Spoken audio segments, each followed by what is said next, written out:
Good afternoon everyone. Pupunta po kami ng bukid.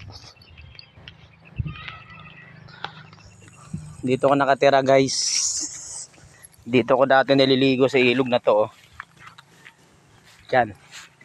Ilog na yan. Dati pa yung malalim dati yan eh. Ngayon hindi na. Ngayon. Punta kami ni mama sa bukid. Sinaputol yung tubig eh. Wala kaming tubig sa bahay.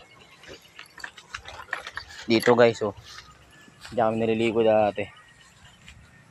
Yan. Okay. Lahat na nakikita nyo dito amin to.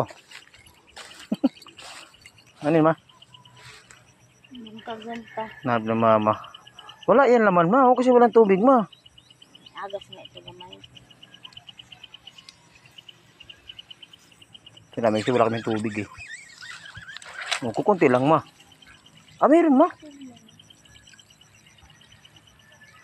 Malakas naman ma.